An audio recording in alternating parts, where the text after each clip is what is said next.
দ্রাবিড়ের জায়গায় কি গম্ভীরই? ভারতীয় দলের কোচের নাম ঘোষণা কয়েকদিনের মধ্যেই। টি-20 বিশ্বকাপের পরই ভারতীয় দলের কোচ হিসাবে মেয়াদ শেষ হচ্ছে রাহুল দ্রাবিড়ের।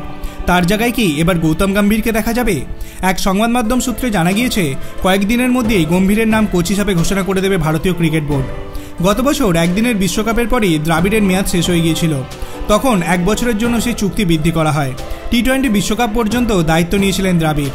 আর ভারতীয় দলের কোচ হিসাবে কাজ করতে রাজি নন তিনি। কোচ হওয়ার জন্য আবেদন করেননি বলেই শোনা যাচ্ছে। অন্যদিকে গম্ভীর কোচ হতে পারেন বলে শোনা যাচ্ছে। আইপিএলে কলকাতা নাইট রাইডার্সের মেন্টার ছিলেন গম্ভীর। তার হাত ধরেই তৃতীয়বার ট্রফি জিতল কলকাতা। সেই সাফল্যের পর থেকেই গম্ভীরের নাম ভারতীয় দলের কোচ হিসাবে আলোচনায় উঠে আসে। আগামী দিনে তার নাম যদি কোচ হিসাবে ঘোষণা করা হয়, তাহলে তিনি ঠিক করবেন তার সহকারী কারা হবেন। সেক্ষেত্রে দ্রাবিড়ের সঙ্গে কাজ করা বিক্রম রাঠোর, পরেশ মামব্রে এবং টি দিলীপকে সরিয়ে দেওয়া হবে।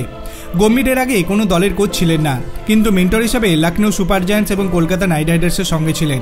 ভারতীয় দলের দায়িত্ব নিলে গম্ভীরকে 3 বছরের জন্য কোচ করা হবে, অর্থাৎ 2027 সালে একদিনের বিশ্বকাপ পর্যন্ত কোচ থাকবেন তিনি। আপনার কি মনে হয়, গৌতম গম্ভীর কি সত্যি ভারতীয় দলের কোচ হতে পারবেন?